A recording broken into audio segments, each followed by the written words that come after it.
Hey folks, Dude here, coming at you on, of all things, Tuesday, April 18th. Do not forget, 9 o'clock, 9 p.m. Eastern Standard Time, today, podcast. Dude After Dark, roundthecabin.com / probably down here somewhere, / campfire.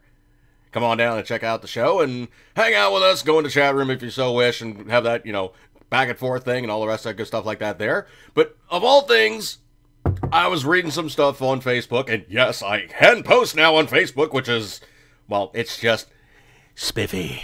So I can actually, do that real-time thing now and, intercourse, whatever, converse. The classic term, intercourse with other people. So anyway, the long and the short of it is I was looking at some news stories. People are talking about, of all things, streetcars. Now, streetcar essentially is something that's known in the world market as a tram. We don't call stuff trams here in the United States.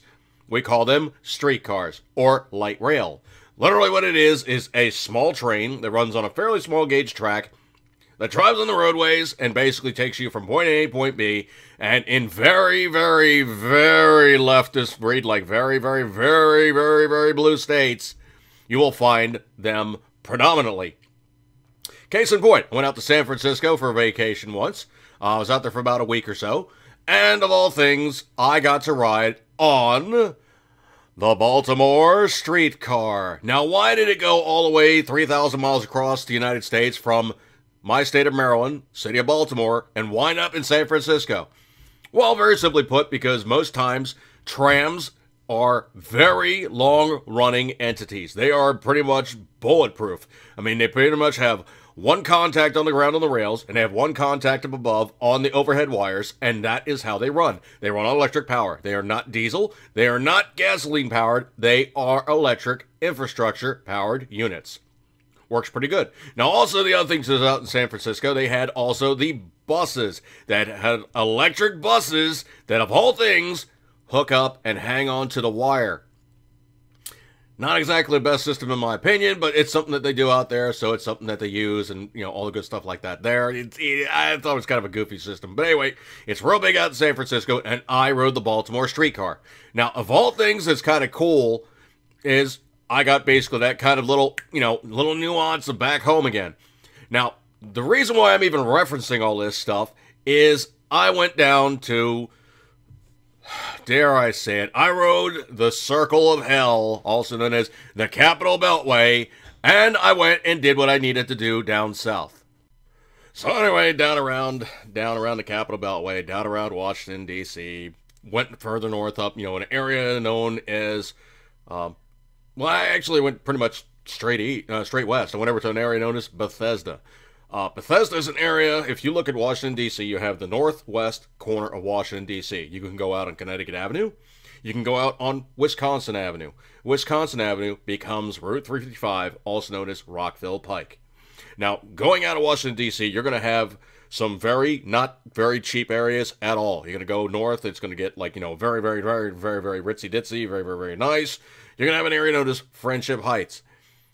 Friendship Heights is probably one of the most expensive retail areas /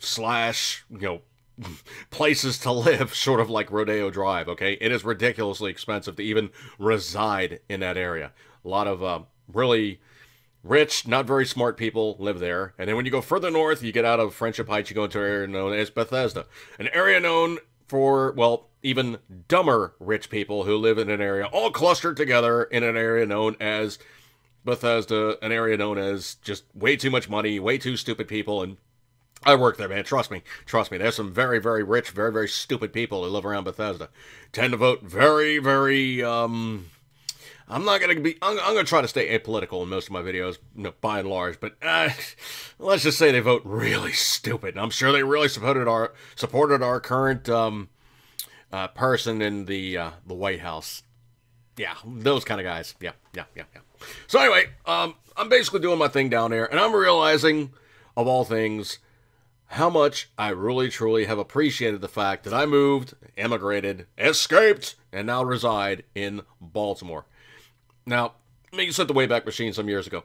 I loved hanging out in Baltimore back in, the early, very early 90s, very, very, early, mid, late, sometime 80s.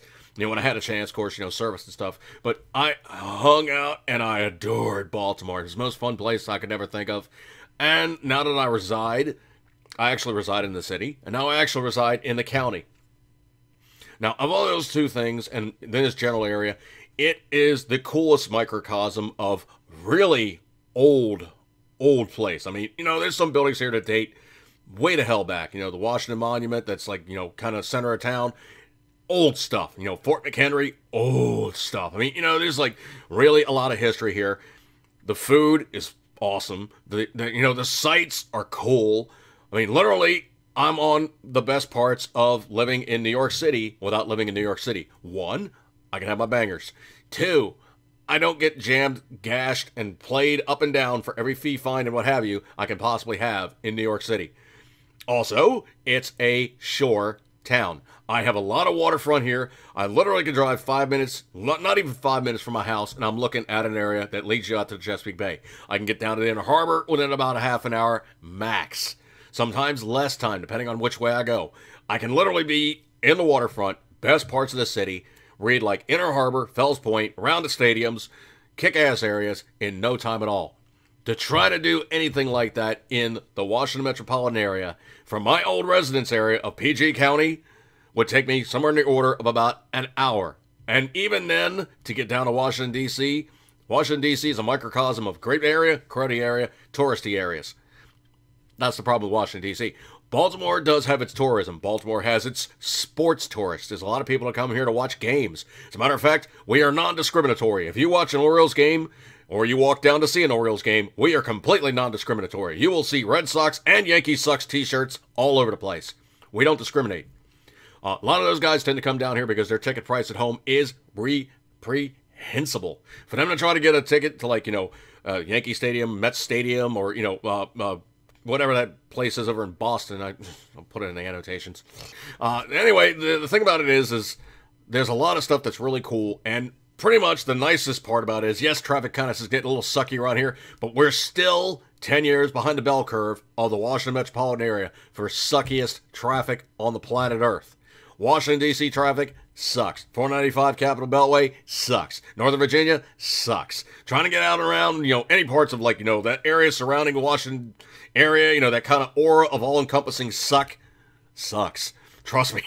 Trying to get around that area sucks. I went down there midday, fairly not too terribly late in the day, because I know what traffic patterns are like. To get down there, fairly painless. To get back, I had to go circuitous, and I had to use secondary routes, and I had to use some of my old tricks to get back north again. Once I got back to my burg, I was home free. But trying to deal with that stuff down around that area sucked. And I do mean sucked. So if you guys want to hang out in, like, Maryland, do the touristy things in D.C., get the hell out of Dodge, come up north to Bmore. Trust me, you're going to have a better time. I'm going to bring up this one, folks. Eat good, keep the tongue ring as always. You know what, you love it. Baltimore Rocks. See you guys.